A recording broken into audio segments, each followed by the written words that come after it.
ಅಂದರೆ ಈ ನೇತ್ರಾವತಿ ನದಿ ದಂಡೆಯ ಭಾಗದಲ್ಲಿ ಇರುವಂಥ ಅರಣ್ಯ ಜಮೀನಿನಲ್ಲಿ ಹೂಳದಿರುವ ವ್ಯಕ್ತಿಯೊಬ್ಬನನ್ನು ಸಂಸ್ಕಾರ ಮಾಡದಿರುವ ಕಾಲ್ ಅಥವಾ ಆ ಒಂದು ಕರೆ ಅಥವಾ ಆ ಒಂದು ನಿರ್ಧಾರ ಕಂಪ್ಲೀಟ್ ಆಗಿ ಧರ್ಮಸ್ಥಳ ಆ ಭಾಗದ ಪೊಲೀಸರಿಗೆ ಸಂಬಂಧಪಟ್ಟಂಥ ಅಂದರೆ ಲೋನ್ ಡಿಸಿಷನ್ ಅಂತ ಅವರು ಮಾತ್ರ ತಗೊಳ್ಬೋದಂಥ ಡಿಸಿಷನ್ ಅಂತ ನೀವು ಹೇಳ್ತಾ ಇದ್ದೀರಿ, ಇದು ಹೌದಾ?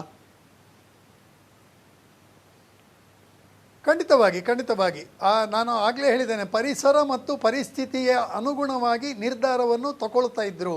ಓಕೆ ಸರ್, ಈಗ ಅನಾಥ ಶವ, ಅಪರಿಚಿತ ಶವ, ದಿಕ್ಕಿಲ್ಲದ ಶವ, ವಾರಸುದಾರಿಲ್ಲದಂತಹ ಬೇವಾರಿಸ್ ಶವಗಳು ಅನ್ನೋ ಒಂದು ಪ್ರಶ್ನೆ ಬಂದಾಗ ಈ ಶವಗಳ ಸಂಸ್ಕಾರಕ್ಕೆ ಸಂಬಂಧಪಟ್ಟಂತೆ ನಿಮ್ಮ ಗ್ರಾಮ ಪಂಚಾಯಿತಿಯಲ್ಲಿ ದಾಖಲೆಗಳು ಇರಬೇಕು, ಅದಿದೆಯಾ ಸರ್?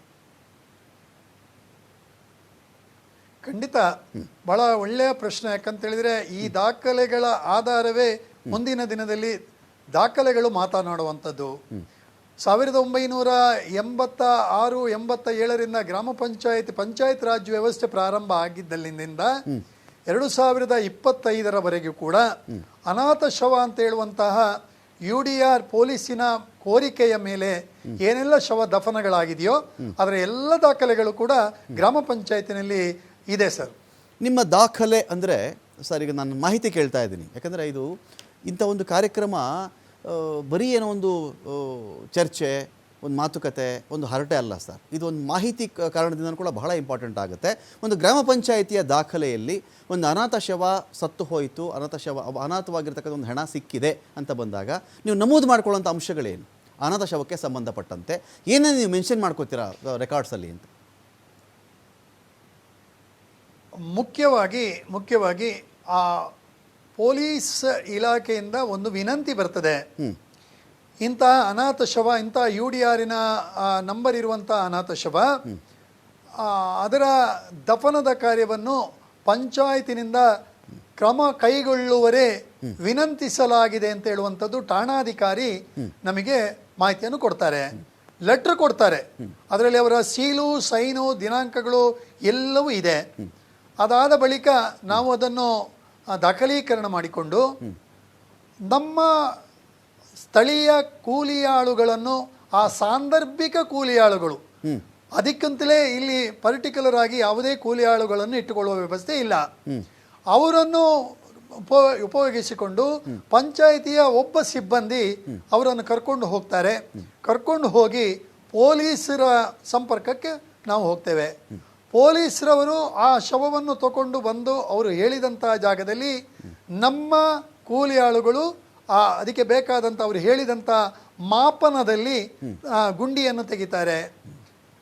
ಗುಂಡಿಯನ್ನು ತೆಗೆದಾಗ ಮತ್ತೆ ಅಲ್ಲಿ ಫೋಟೋ ತೆಗಿತಾರೆ, ಶವದ ಫೋಟೋ ತೆಗಿತಾರೆ. ಅದಾದ ಮೇಲೆ ಮಣ್ಣು ಮುಚ್ಚಿದ ಮೇಲೆ ಪೊಲೀಸ್ ಇರುವಂಥ ಜೊತೆಗಿರುವಂಥ ಫೋಟೋವನ್ನು ತೆಗಿತಾರೆ. ಈ ತೆಗೆದಾದ ಮೇಲೆ ಕೂಲಿಯಾಳುಗಳಿಗೆ ಪೇಮೆಂಟ್ ಆಗ್ತದೆ. ಅಂತೇಳಿದರೆ ಅವರ ಆ ಶ್ರಮಕ್ಕೆ ನಿರ್ದಿಷ್ಟವಾದಂಥ ಮತ್ತು ಗೌರವಯುತವಾದಂಥ ಪೇಮೆಂಟ್ ಮಾಡ್ತೇವೆ. ಆ ಪೇಮೆಂಟ್ ಆಗುವಂಥದ್ದು ಅವರ ಹಸ್ತಾಕ್ಷರ, PDOರವರ ಹಸ್ತಾಕ್ಷರ, ಅಧ್ಯಕ್ಷರ ಹಸ್ತಾಕ್ಷರದ ಮೂಲಕ ಈ ದಾಖಲೆಗಳು ಆಗ್ತದೆ. ಈ ರೀತಿಯ ದಾಖಲೆಗಳು ತಿಂಗಳಿನ ಸಾಮಾನ್ಯ